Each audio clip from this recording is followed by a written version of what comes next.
fana dumrele hancur gunung dengan leban merata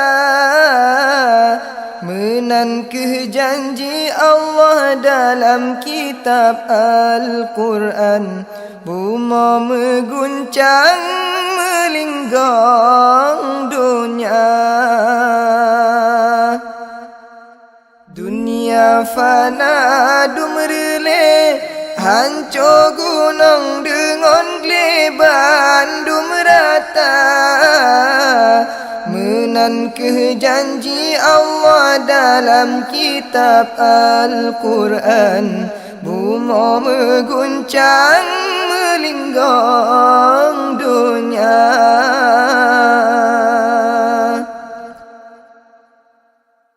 Urut kiamat dunia sedih anaban asalam mengguncang hancur binasa. Anak dalam kandungan tersud ulua sidum nan azam Allah cukup sengsara. Sidum nan azam Allah cukup sengsara. Langit bumi mengguncang berita gunung bandum kasafan safa. Bintang-bintang bandum lekang rat kena udonya. Manyet yang dalam kubu bandum tersud ulua. Dunia fana dumrele hancur gunung dengan leban merata menangkah janji Allah dalam kitab Al-Quran. Bumi mengguncang melinggang dunia.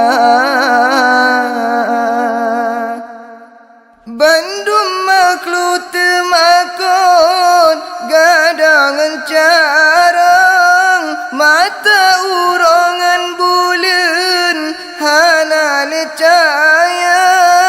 Manusia jepepa umpama sutra gempa ura kiamat dahsyat lagoina.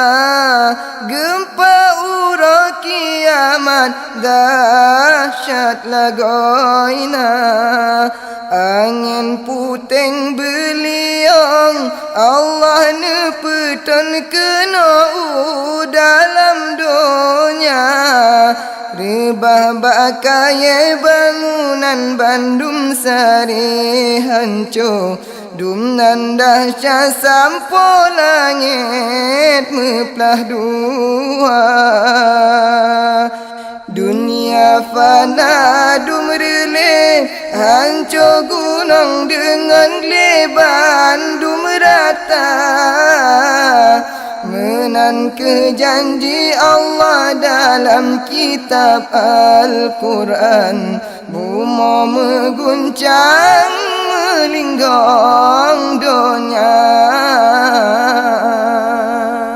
Malaikat Israfil yub sangkal kala bandum makhluk yang menyawang Ka'bah fana yang tinggai sidra Allah maha perkasa. Maha raja di raja langit ngendunya. Maha raja di raja langit ngendunya. Malaikat Israel yang conya wang dum makhluk langit ngendunya. Masanya menghadap Allah yang maha Rahman. Gejak pegah yang menyawang abih fana. Dunia fana dumrele hancur gunung dengan bandung rata. Menanekeh janji Allah dalam kitab Al-Quran, bumi mengguncang melinggang dunia.